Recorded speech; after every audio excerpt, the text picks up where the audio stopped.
Isn't that Charlotte? Who's her friend, and what are they chatting about? Be pleased with the cherry on top, Charlotte! Journalist extraordinaire!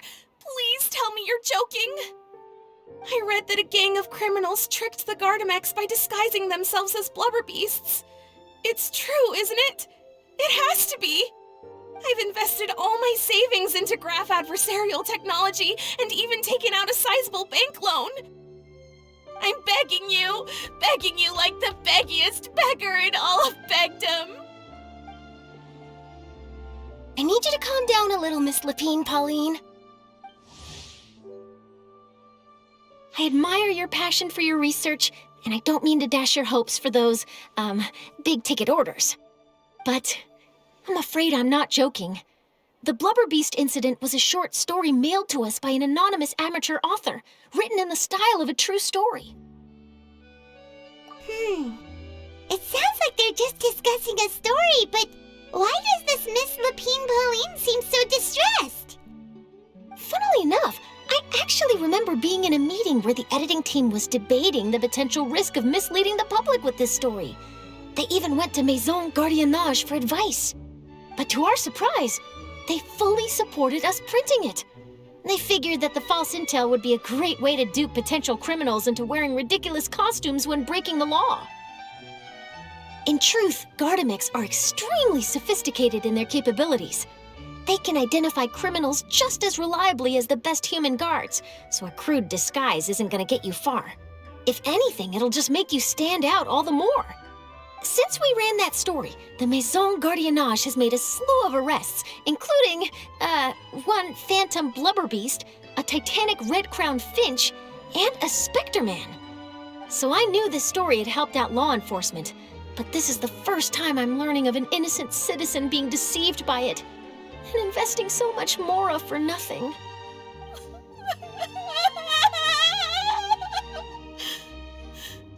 Uh-oh. She really sounds like she's in pain. Paimon thinks we should just ask Charlotte what's going on. Hey, Charlotte! Traveler, Paimon, it's you! I was in the area taking some photos for a story when I got to talking to Miss Lapine Pauline about her research.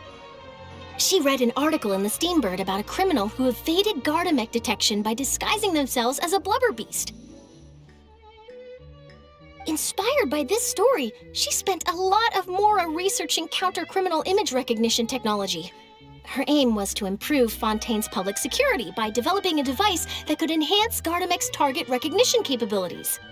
She was hoping I could write an article to spread awareness about image recognition technology. She even paid me for the article and gave me one of her prototype devices before I could get a word in. But unfortunately, it was just a fictional story, and her efforts and aspirations were all in vain. I tried to let her down gently, but she's finding it all very hard to accept. This is a new situation for us, too.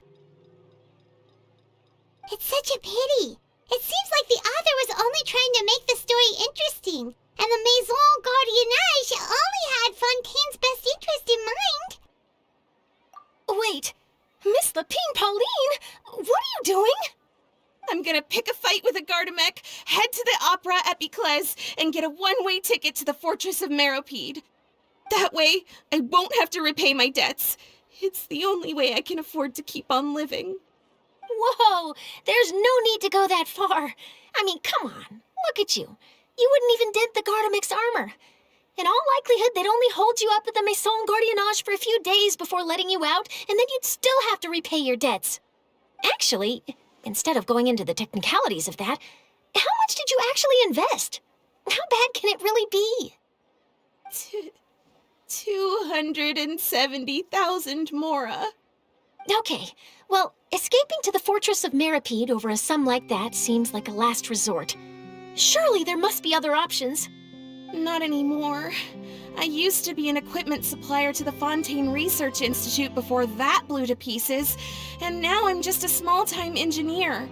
I scraped together some savings over the past few years, but I put every last Mora into this project, and now I'm left with nothing. It's not just my savings that are gone. It's my whole future as a graph adversarial technology specialist and my dreams of becoming a billionaire one day.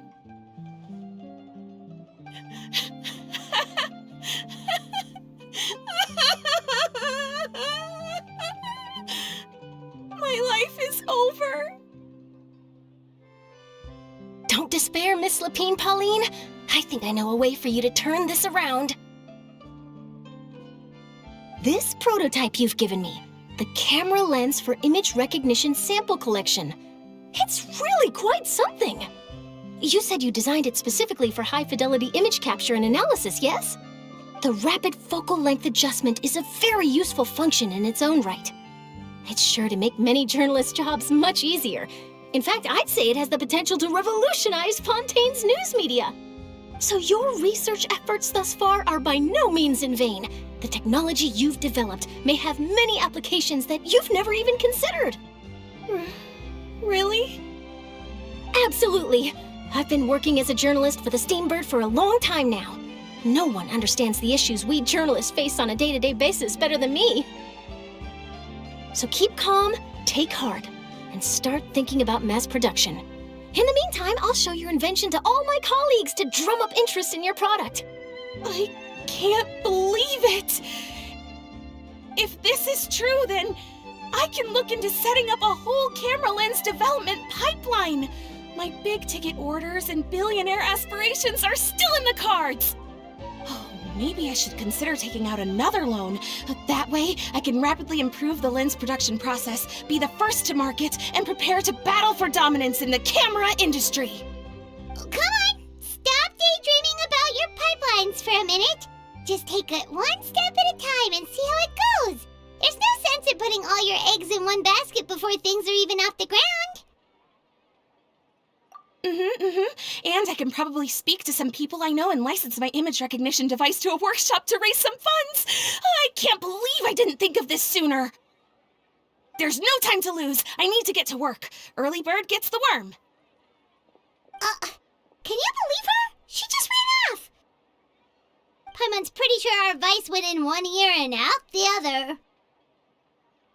It's understandable.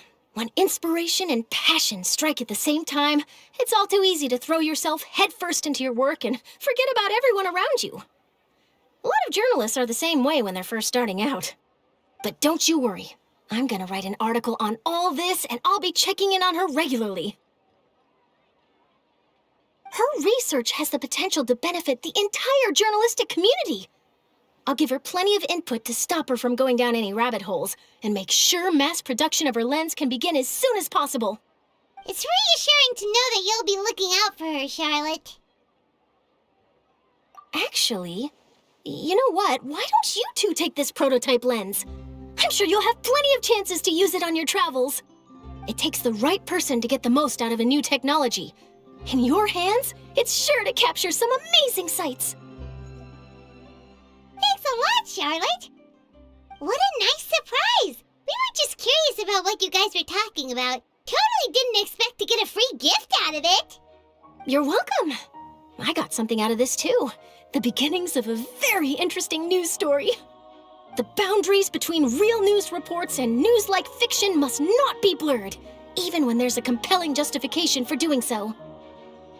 Yes, that's how I'll phrase it to the editors when I give them my feedback. Let's hope we don't mislead any more well-meaning citizens in the future.